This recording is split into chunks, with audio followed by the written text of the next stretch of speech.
If you want to understand the secret to building wealth, then you need to understand this one thing, because there's a market worth over $120 trillion that quietly drives everything: your mortgage, your pension, your investments, even your savings interest.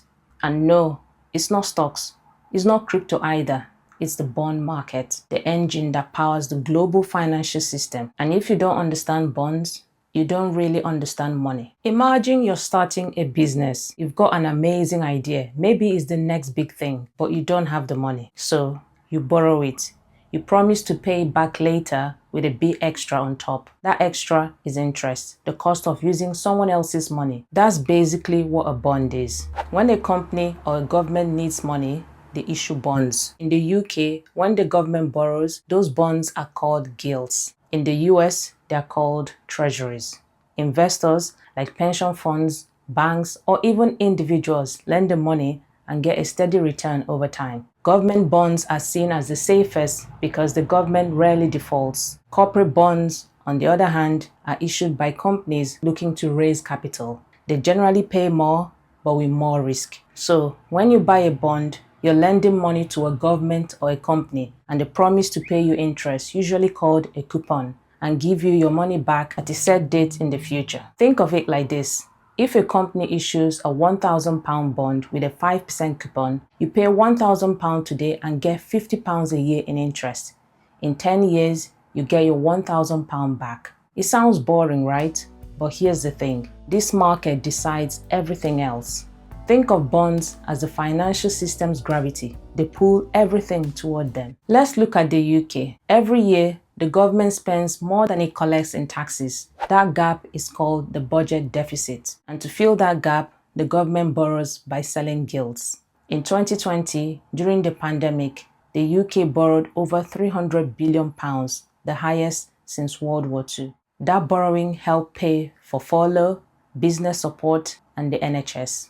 But all that debt doesn't disappear. It has to be repaid with interest. When interest rates rise, the cost of borrowing for the government also goes up. That means more taxpayer money goes towards interest payments instead of things like healthcare, schools, or infrastructure. You might be thinking, what does that have to do with me? Everything. When bond yields rise, which basically means investors want higher returns for lending money, it affects the entire economy. Mortgage rates go up, credit card rates go up, people's pension pots drop because most pension funds are heavily invested in bonds. And when yields spike, it can trigger stock market crashes. This is what devastated the global stock market in 2022. Central banks went from near zero interest rates to some of the fastest rate hikes in history. Both UK and US Treasury yields shot up, and the price of long-term bonds fell. What about what happened after the mini budget in 2022? Bond yields spiked overnight. Pension funds were on the brink.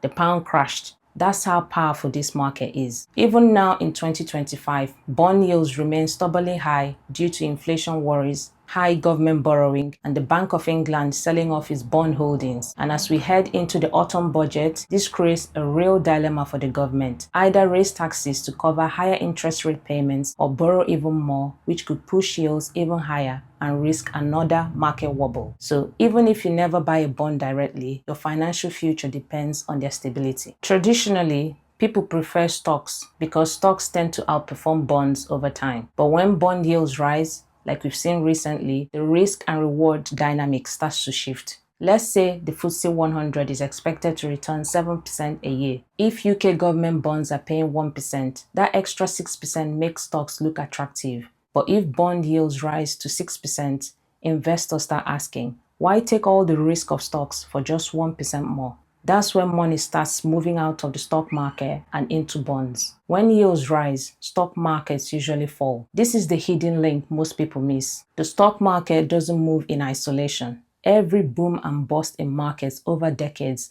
has traces back to bond yields shifting, sometimes violently. Understanding bonds isn't optional. It's the operating system for global finance. The wealthy understand this game. They don't just invest in the market, they they understand what moves the market. When interest rates rise, they know it's time to rebalance. When yields fall, they know cheap borrowing means growth stocks can explode. But most people, they only look at what's happening in the stock market and they miss the bigger picture. That's why the wealthy protect their wealth, even in downturns, because they understand the one thing that truly drives everything: bonds. So here's the key takeaway. If you want to truly understand how money works, how markets move, and how to build wealth, you can't ignore bonds, because whether it's your mortgage rate, your pension performance, or even the next stock market crash, it all starts here. And the next time you see a headline about bond yields rising or an inverted yield curve, which has historically predicted recessions,